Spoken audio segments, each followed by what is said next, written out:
Corinne Hamami, one of the managers at Netanya's Park Hotel, seems so comfortable supervising her staff in the main dining room. By her calm demeanor, you'd never know that this very room holds horrifying memories for Corinne. It was here 10 years ago that her husband, Amiram Hamami, was killed in one of the deadliest terror attacks in Israel's history.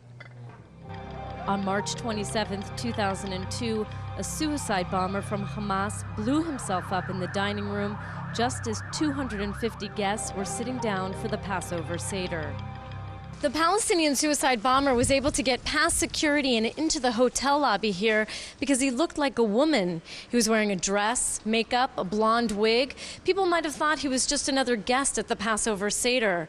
But strapped to his body was a belt filled with explosives. He walked without raising any suspicion through those doors, blew himself up. He killed 30 people and wounded 140 others. Corinne's husband, Ami, was the manager of the Park Hotel and was on duty for the big Passover Seder. One of the women doesn't want to sit in this table. She wants to change the table, so we go and change with her the table. And just at this moment, the attack happened. The bomber exploded just in this moment. And Corinne was at home and didn't yet know about the attack. Her 6 children were at the hotel with their dad. I was in my way to here by foot, and I heard the fire alarm of the fire. And I think what's happened, it's maybe happened something in Netanya.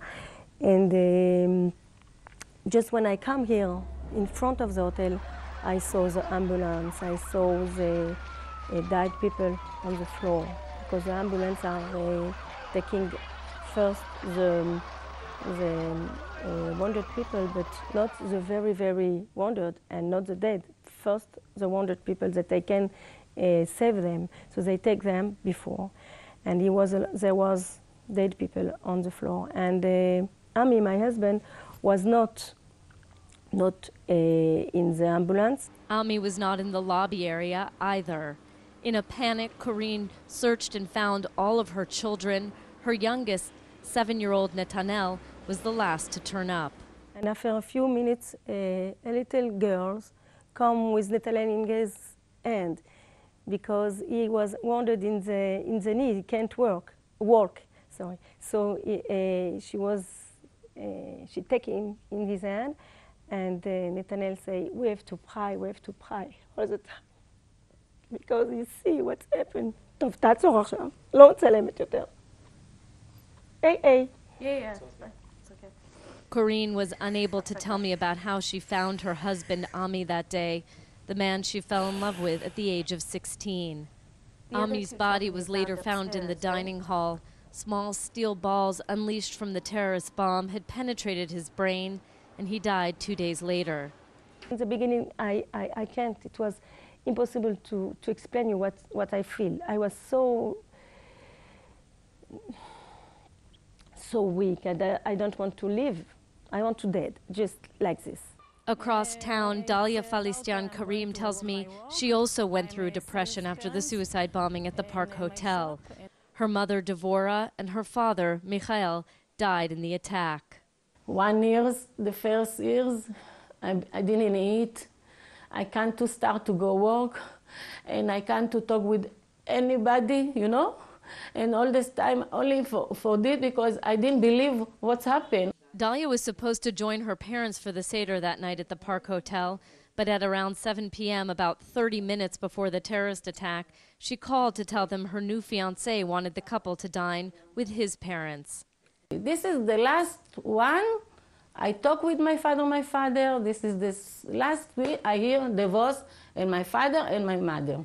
That's it. News of the suicide bombing reached Dalia by midnight. She didn't go to the Park Hotel. She ran from hospital to hospital, praying her parents were among the injured. At 5 a.m., her uncle called her to come to the morgue to identify the bodies. She collapsed in front of the doctor. This time, you know, I put it in the floor. I go down, you know, so he take me, you know, after he said, "You are ready to see him?" I said, "Yes, I'm ready." And I can't believe, I can't believe.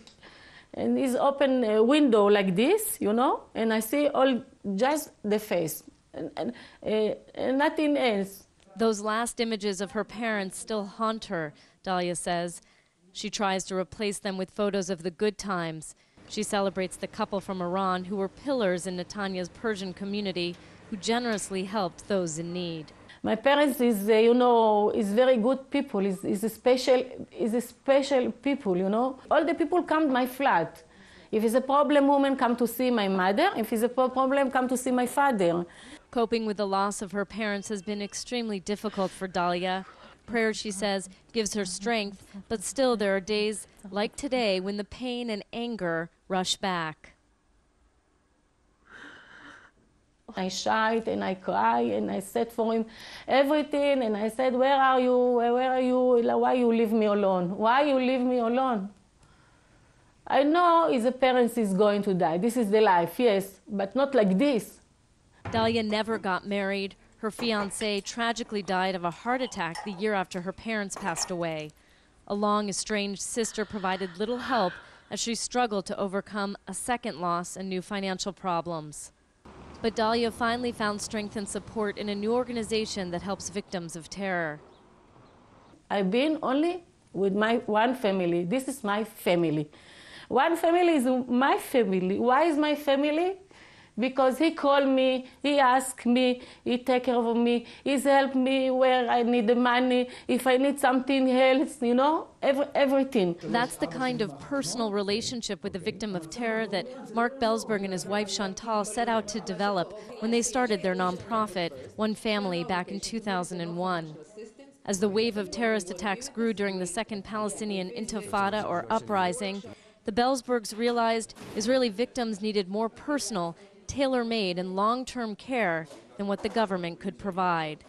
The ultimate goal of One Family is to rebuild their shattered life, to reintegrate them into society, to get them out of their bedroom where they're depressed and the drapes are closed and they don't step out and they think life is finished for them. Over the last 10 years, One Family says it has raised $35 million for the rehabilitation of thousands of Israel's victims of terror.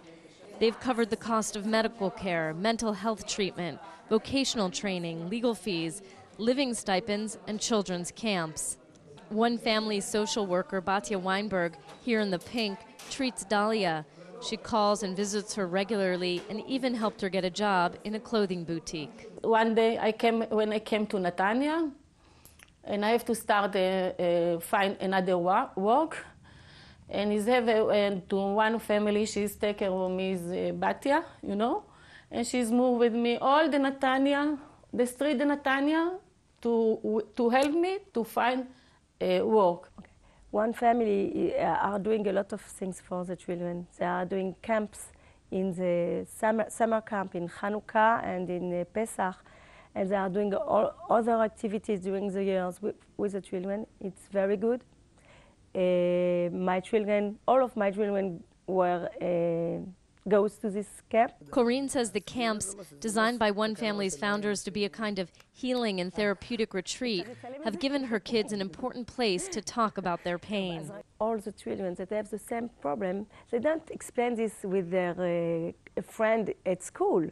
They can't understand them. Somebody that have not this problem at home, that have not lose somebody, never will can understand people that lose somebody. Never. Both women have created memorials for their loved ones. And this big hole, it's a hole that we have in our heart, that he's not here with us. And it's really what I feel in the beginning. I feel the nothing, you feel it, the nothing. Corinne built this wall for Ami in the Park Hotel lobby, a tribute to the loving husband and dedicated father she and her children still miss. I can't finish this decor now. Dalia created this memorial corner for her parents in her apartment. She's kept a candle burning here every day for 10 years. This one when he's young, my father. Your dad and your mom, wow. Okay. okay? And it helps you to feel close to them, Yeah, to come here. yes. The pain may not be gone 10 years later, but Dalia continues to move forward. I changed all my life.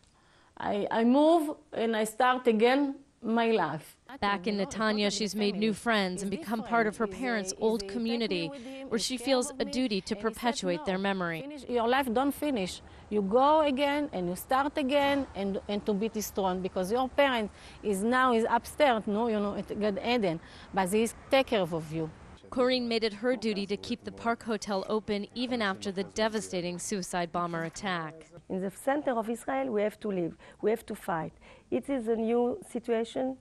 It's the situation that we get, and we have to be here and to do what we have to do. And this means that we have to fight to let the hotel open and not giving up and close. It was too easy to close. The dining room was rebuilt, and Corinne says it is often booked once again for weddings and bar mitzvahs. All of Corinne's 6 children have been in counseling. Her youngest, Netanya, now 17, is struggling the most. But some of Corinne's older kids are already married and have children.